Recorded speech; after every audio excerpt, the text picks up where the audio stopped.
All right, so today we're going to talk about water supply. First, let's talk about why we treat water. So in order to make sure that people aren't becoming sick from contaminants or anything in our water, we go through and we treat it. So water is pulled from different areas, and you'll see what those are on a future slide. But the water is then treated before it's put into the water tower, and then that's where our water is supplied from. So water can be used for a bunch of different things. Water is used commercially, industrial, and in residential. So normal uses are listed on here.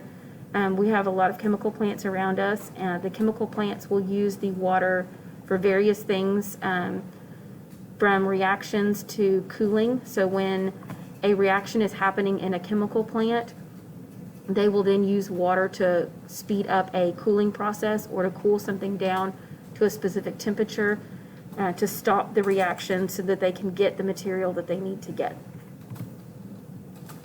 So this is our water supply system. Water comes from a certain supply, and we'll look again at that in a second. It goes through a treatment plant. Then it is stored in a water tower. Water is just stored in the water tower. A lot of people tend to think that it is actually treated in the tower, but it's just a storage. The water is put up in a tall water tower so that when the water is coming out, we use gravity to increase the pressure so that when it goes through the distribution to all the people, you have the right amount of pressure that you need for the water to come out your faucets. So two sources of water, what we're going to look at. The first one is the aquifers, which is your groundwater. This is your, the water is being pulled from underground. A lot of times these are in like water pockets. And it all depends on, your elevation, where you're drawing your water from, whether it is through an aquifer or not. Because we're so close to the sea level, to the water table, we don't necessarily pull our water from aquifers. We use surface water.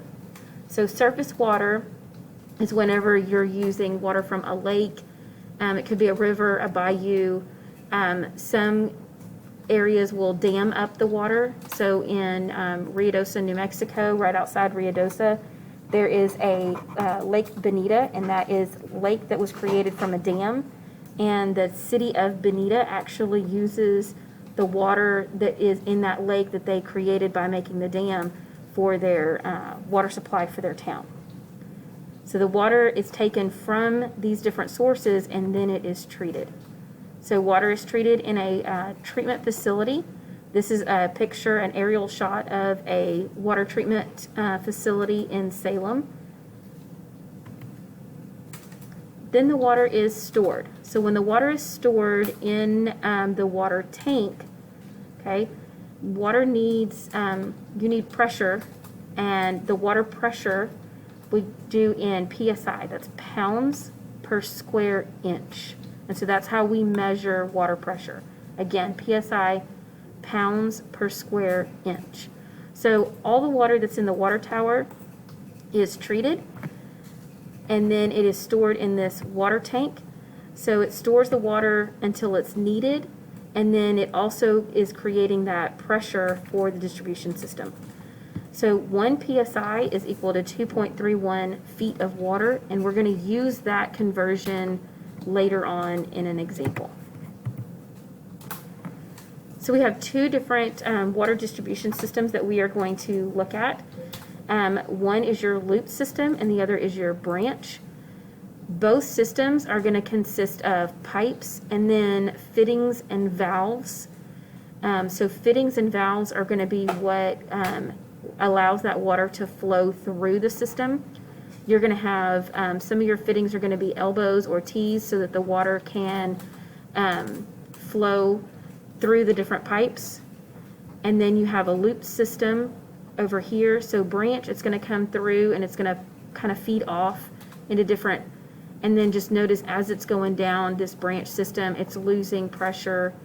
Whereas your loop, it's constantly making loops, so it's not going to lose as much pressure going through the system. So this system is a little bit more desired. And again, they're all going to have the fittings and the valves. And then in both systems, you're also going to have things like your water meters. That's determining how much water is being used, and then your fire hydrants. So water distribution, typically, especially in older areas, they used cast iron pipes for laying down pipes for water. Nowadays, we don't necessarily use cast iron pipes. It's more of a either the asbestos cement or it's PVC. A lot of it is the PVC. Different pipes can cause different friction as the water is going through it.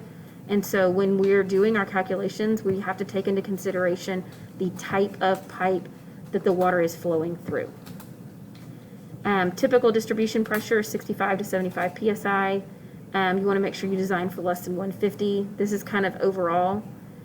For residential, the minimum distribution pressure is 40 PSI and maximum is 80 PSI. So in some cases, when you are designing for residential, your max distribution pressure could be over 80 PSI. If that happens, what you need to do is you need to add a pressure reducing valve. The pressure reducing valve will be able to be used to make sure the pressure doesn't exceed 80 PSI. When you exceed that 80 PSI and you turn on the faucet, if it is too much, that's when you're going to see the faucet spray off of and come apart, and then the water spraying everywhere. Again, in our commercial and industrial facilities, we're going to want a higher pressure. It just all depends. A school system, probably not too much higher. The only reason why you would have higher is just because we have more fixtures. We have more toilets, more sinks, more places where the water's having to go. You get into something like a chemical plant or a factory, their pressure needs to be higher because they're using so much more water and for different things. All right, so we're going to look at a couple of definitions. So we have head. Head is relating to the energy of the fluid, in this case the water, and it correlates to the height of that water. So notice in the picture, the head is from the top of the water to the bottom of the pipe where it starts to elbow out. Okay, we're going to be focusing on static head and dynamic head. So static head is where you're going to refer to the elevation difference from the water in the water tank and the supply line. So the word problems that you're going to be doing, they're going to incorporate static head, dynamic head, and actual pressure. So those are the three biggest things you need to know about. You need to know and understand that your static head is the potential energy of the water at rest. It is measured in feet, and it is the change in elevation between the source and the discharge. Okay, our source is in all these problems is going to be the water tower, and our discharge is always going to be the supply line. So you're just looking for that change in elevation. Remember, change is subtraction.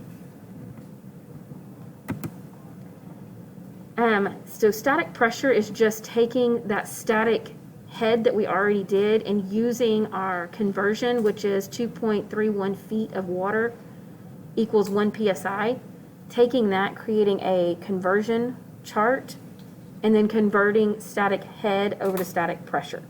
You won't necessarily be asked to calculate static pressure. You're going to be asked to calculate actual pressure, and I'll show you what that is in a minute. All right, so let's talk about head loss. When water is traveling, I've talked about how as it's going through the system, you're losing pressure. That's what we call head loss. So as the water's moving through the system, there could be friction due to the pipes. There could be friction due to the system, the valves, the fittings, the turning, the looping, the going straight. No matter what you do, there's friction, and you're losing pressure as it's going through the system. So if you'll notice when you go into like a more of a small rural town, they'll have one giant water tower for everybody, and everybody's pretty close to that water tower. Then you look at a place like Pearland where it's very densely populated and it's a good size area. We have multiple water towers. We have multiple water towers to help with the pressure. If we didn't have all the water towers that we had, we wouldn't have as much pressure in our water. We'd just get a little trickle when we went to go take a shower. So there's two things with head loss. You have your major loss, you have your minor loss. Your major loss is talking about the friction from the actual length that the water is having to flow from. So how many feet away are you from the water tower? A lot of times your major loss is going to be given to you in miles, and you're going to have to convert that to feet. Everything we're going to do in this problem, we're going to do it in feet. So if you're given miles, you're going to convert to feet. Your minor loss is the head loss with your bends, turns, twists, your fittings, your valves, anything like that. And it's a minor loss because it's not going to be near as much as your major loss. When calculating head loss, you will use the Hazen-Williams formula. So 10.44 is a constant that's going to stay always there. You have L, which is your head loss, so that's your major and minor. So before you can do the Hazen-Williams formula, you have to figure out your major loss, your minor loss, add those together, put that in for L. Your Q is the flow rate of your water, and it is measured in gallons per minute. Little c is your Hazen-Williams constant, and that comes from a chart, and that is dependent upon the type of pipe. And then d is the diameter of the pipe. So this is a Hazen-Williams chart with our constant c. So notice the first column is your pipe material. The last column is your typical design value. So you will use, unless they say it is a clean brand new pipe, if they say that, you're going to use the clean brand new pipe column. Otherwise, you will use the typical design value column. Okay? So for example, if they say cast iron, you're going to use 100. So the next couple of slides are going to show you how to calculate minor and major loss. I'm not going to go into detail on that in this video. I will talk about that in the next video. So dynamic head. So static head was the change in elevation. Head loss was how much pressure is being lost over the course of going from the water tower to the destination. Dynamic head is taking those two and subtracting them. So you're taking your static head, the initial pressure potential pressure that you could have, and then you're subtracting out the potential pressure that you're losing due to friction. So it's just a simple subtraction problem. In order to calculate dynamic head, you have to do your static and your head loss first. Once you get your dynamic head, then you can calculate your actual pressure. So your actual pressure, which it could also be referred to as dynamic pressure, is taking your dynamic head and then you're just converting it into pressure. So your dynamic head is going to come out in feet. You're going to take those feet, you're going to divide them by 2.31 so that you can convert it into PSI. Remember, PSI is pounds per square inch. So the rest of the slides here are going through an example of how to do this process, and again I will go through that in more detail on your next video.